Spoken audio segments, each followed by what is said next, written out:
I think that the question of how we rebalance who pays what share of health care is a very important thing, but cost shifting isn't the big issue. The big issue is how to get system costs down for everybody. Governor, a couple of weeks ago at a forum, Ron Mariano said that at best that it would be taken up the end of the year, the beginning of next year, your cost containment. Got to come sooner than that. And speaking to Leo, said that it'd be lucky if it's done in the 2 years. It's got to come sooner than that. And you know, the speaker and the leader, who have been wonderful partners and have heard this view from me. They don't have to answer to me. They have to answer to all of the premium payers in every single business, in every single municipality around the Commonwealth who are seeing these increases go up, and see the first broad-based consensus on how to contain that, I think, in a very long time on the table right now.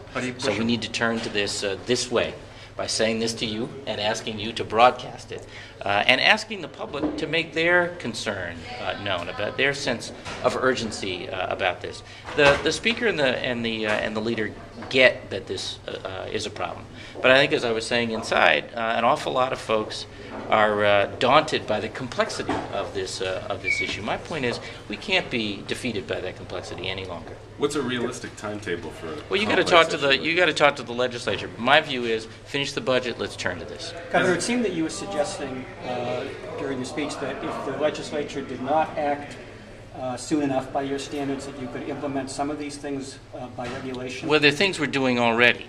You know, we've used the authority of the insurance commissioner to disapprove on excessive premium increases. We'll continue to use that authority. I will say that many of the insurers have come to the table and are working with us now.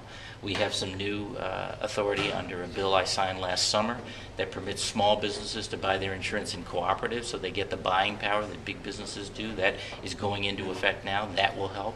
There's something called limited network plans, which is also a requirement under new legislation. It's another alternative. All these things help, but the notion of changing our delivery system and the way we pay for it is the big prize, and is the one that will affect everyone, and everyone needs a solution. But are there elements of your legislation, cost containment legislation, that you feel could be implemented by regulation if the legislature does not act? No, the things that the powers we have that I mentioned are the powers that we can use. We need some additional authority, really, to create new parameters for the market to work and work better for everybody.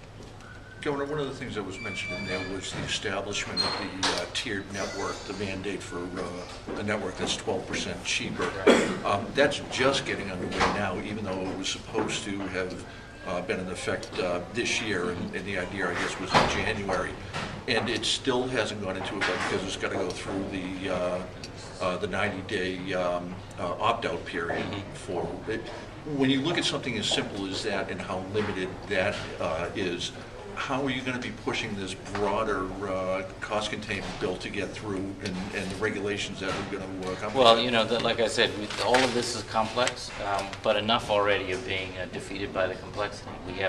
We have rules in place for when there are new regulations to give the public an opportunity to comment on, and that's what's been happening in the context that you described. We got to keep moving. And we have been moving. This doesn't start with the legislation we just filed, or the legislation you referred to. This started some while ago. It really started with the first round of health care reform. It's just we have to accelerate this and scale it up.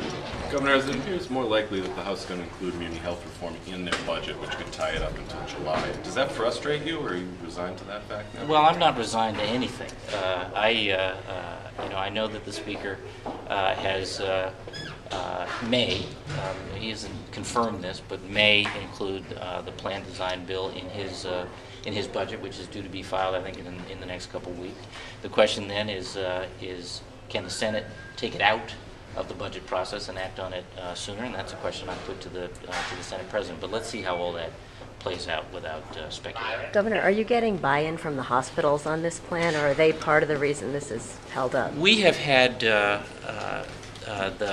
Massachusetts Hospital Association and a number of individual hospitals a part of the working group developing this, and they've had a whole range of reactions to it. You know, this bill affects a lot of very established interests, not just among the hospitals, but many.